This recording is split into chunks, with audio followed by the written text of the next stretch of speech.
நம்ம ஏதோ பிரசாந்த் கிஷோர் அவர்கள் கூட்டிட்டு வந்தவொடனே ஒரு பெரிய டிஎம்கே வந்து நமக்கு எதிராக வந்து ஒரு கட்டமைப்பு உருவாக்குனாங்க, பீகார் ஹிந்தின்னு.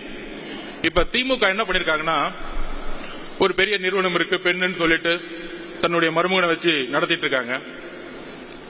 அதோட சேர்ந்து ஐபேக் அப்படி ஒரு நிறுவனத்தோட சைன் போட்டிருக்காங்க. ரிஷி அவர்கள் யூபில இருந்து வந்தவர், முழுக்க முழுக்க பிஜேபிக்காக ஒர்க் பண்ணவர். அதுக்கப்புறம் ராபின் சர்மா மகாராஷ்டிரால காங்கிரஸுக்கு எதிராக ஒர்க் பண்ணவர். அதுக்கப்புறம் திரு சுனில் அவர்கள். ஏன்னா இவங்க பேர்லாம் ஏன் சொல்றேன்னா, பிகே பத்தி என்னெல்லாம் பேசினாங்களோ இந்த மீடியால பதில் கொடுக்கணும்ல, எங்களுக்கும் அரசியல் தெரியும்ல. 70 வருஷம் கட்சியை நடத்துறவங்க 3 ஸ்ட்ராட்டஜிஸ் அக்ரிமெண்ட் போட்டு என்ன செட் பண்ணிட்டு இருக்காங்கன்னா, எதிர்கட்சிகள் எப்படிலாம் உடைக்கணும், எதிர்கட்சியில் இருக்கிற தலைவர்கள் சுத்தி இருக்க எல்லா தலைவர்களும் எப்படி விலைக்கு வாங்கணும், அப்புறம் எப்படி தமிழக வெற்றி கழகத்தை எதிர்த்து நம்மளுடைய குரலை உடைக்கணும், பல பொய் பிரச்சாரங்களை எப்படி உருவாக்கணும். நமக்குள்ள பல பொய் பிரச்சாரங்களா இருக்கும், நிறைய பொய் பிரச்சாரங்களை உருவாக்குவாங்க. அப்படி செட் பண்ணப்பட்டவர் தான் திரு அண்ணாமலை அவர்கள். அதாவது டெல்லியில மோடி உட்கார்ந்துட்டு மத்த ஸ்டேட்ல செட் பண்ணிட்டு இருக்காரு, இங்க திமுக அண்ணாமலையே செட் பண்ணிட்டாங்க. அதுதான் புரியல. நல்லா பாருங்க எப்படி டைவர்ட் பண்ணுவார்னு பாருங்க.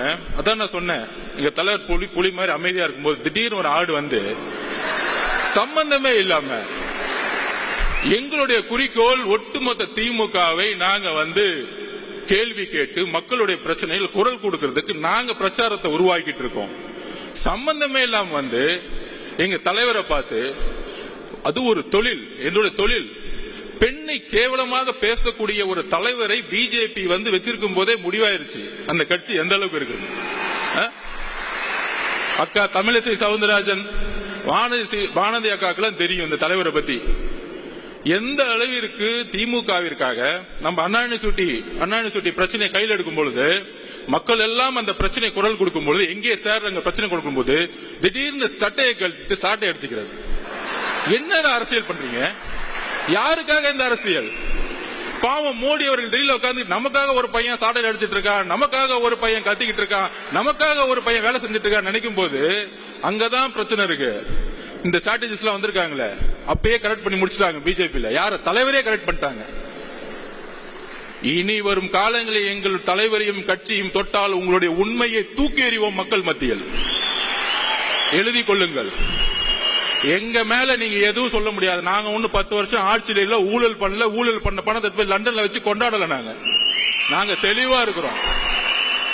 ஏன் தலைவர் வருஷத்துக்கு 1000 கோடி ரூபாய் சம்பாதிக்கிறத விட்டுட்டு வராரு. நீங்க ஆட்சிக்கு வந்துட்டு ரெட் ஜெயின் கம்பெனி நடத்தி சினிமால சம்பாதிச்சுட்டு இருக்கீங்க. இதுவா அரசியல்? இதுவா அரசியல்? செய்திகளை உடனுக்குடன் தெரிந்து கொள்ள உடனே சப்ஸ்கிரைப் பண்ணுங்க.